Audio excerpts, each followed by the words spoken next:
Hello everyone. We are going to talk today about what happens once you're hired. So you've done your resume, you've done your cover letter, you aced the interview, the company wants to bring you on board. What actually happens then? You will have to fill out quite a bit of different forms, and if you've never done this before, it could be a little intimidating. Some of those forms are the W-4, and you're going to fill that out federally and also for the state. The purpose is so that your employer can withhold the correct amount of federal and state income tax from your paycheck. If too little is withheld, you'll generally owe tax when you file yearly taxes. If too much is withheld, you'll generally get a refund, and that is true for both federal and state. As the number of your allowances increases, the amount of money withheld from your paycheck decreases. So the more allowances you have, the less taxes get withheld.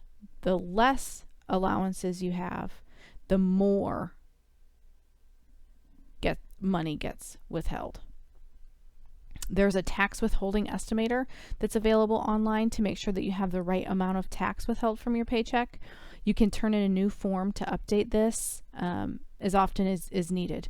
You would do this with your HR department, and they can also help guide you to these resources as well. This is what the W-4 looks like. You can fill out step 1 and then you can go down to sign it. Step 1 and step 5 are the required pieces of this. Step 2, 3, and 4 is where you'll figure out what your allowances are, and that's where the website, tax withholding website, will come in handy. You'll also be asked to fill out an I-9 form, and that is to verify your identity and employment authorization.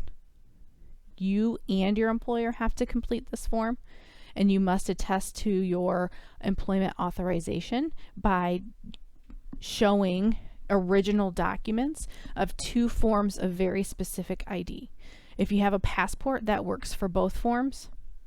If you have a state ID, birth certificate, social security card, anything in list A counts for both documents. If not, you have to have something from list B and something from list C, and copies are not accepted.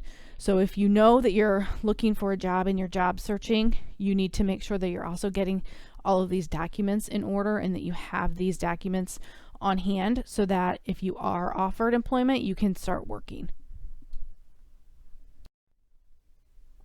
You'll also be able to fill out a direct deposit form depending on how your employer does their pay. If it is a direct deposit and your check goes directly into your bank account, you will have to fill this out. So the purpose of this is that it authorizes payroll to send payment to your account electronically. Sometimes you have to submit a voided check.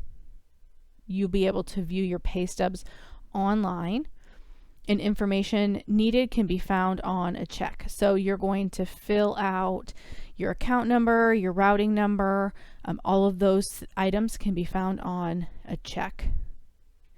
And then you want to make sure that you ask your employer when it will take effect. Sometimes you don't get a direct deposit until after your first paycheck. Each place of employment is different, so you just want to check. If you don't have a bank account, make sure to shop around for the best rates, fees, minimum balances, all of that stuff. You want to do your research before you go with a bank. Some paycheck definitions. The 2 most important pieces that you need to know are the gross and the net. Your gross income is all of what you earn before any taxes or any insurance or anything else comes out of your paycheck or is deducted from your paycheck. Your net income is the amount that you're actually getting paid. And so if we decide to make a budget off of our gross income, and we don't take into account that things are going to get taken out of that, deductions will happen, we will mismanage and our budget will be shot very quickly, because your gross income is not what you take home. Your net pay is what you take home. And so if you are budgeting and being wise about your money, you want to make sure that you budget off of your net income. Other possible onboarding training items that might happen at your new place of employment, they'll go over probably some sort of a new employee handbook.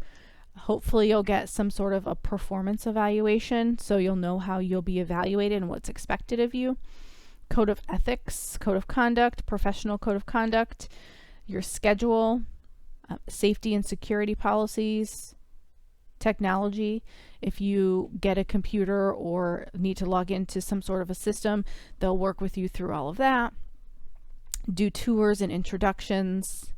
And then benefit elections is also part of an onboarding process. Some of the elected benefits that your employer might be able to offer you are health insurance to you, maybe, and your dependents, or maybe just to you. Every place of employment is different. Dental insurance, disability insurance, life insurance, and then flexible spending accounts, which are known as FSAs. This is money that you can put into and use to pay out-of-pocket healthcare costs and or pay for your deductibles, prescriptions, any equipment that medical equipment that you might need, childcare, dentist services, those types of things. You may also elect some sort of a retirement plan. And I am definitely not the person to be talking to you about this. There are way more people well qualified. I just want you to start to think about some of these things as you start on your career. If you look at the graphic on the right hand side, the cost of waiting, and you can see what your balance is when you contribute at the age of 25 versus the age of 35, and then it just keeps decreasing the longer that you wait to start these things. A pension is a defined benefit plan. You also have the possibility of a 401k plan. Your employer may match the fund on your behalf, they may not. 403b plans are offered for tax-exempt employers like schools and churches and other nonprofit organizations. And then there's different types of IRA plans, which are additional investments for your retirement. Other possible workplace benefits that will differ from employer to employer, and you want to kind of take a peek at, especially if you have multiple job offers. PTO, which is paid time off, so vacation time, holiday time. You may also get sick days in there. They may be able to offer tuition reimbursement or professional development dollars for you, maybe to take a course or a full curriculum to earn a master's degree maybe, or maybe some sort of certification, or maybe they want to send you to some conferences. Company provided car or phone, and maybe some other tools. A wellness, they may have some wellness programs or on-site programs like that. Other workplace perks could possibly include like a coffee bar.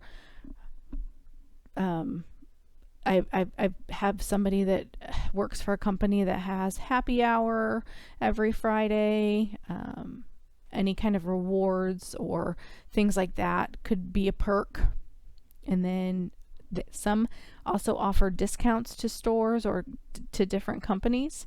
The key thing is that each company is going to have a different benefit package, and you should make sure that you are aware and understand what those packages are and what they include. Don't be afraid to ask. Your colleagues in HR are there to answer your questions, so never feel like you should know all the answers. If you have any questions or if you want to meet with somebody in the exchange, feel free to visit www.marian.edu/theexchange. Thank you.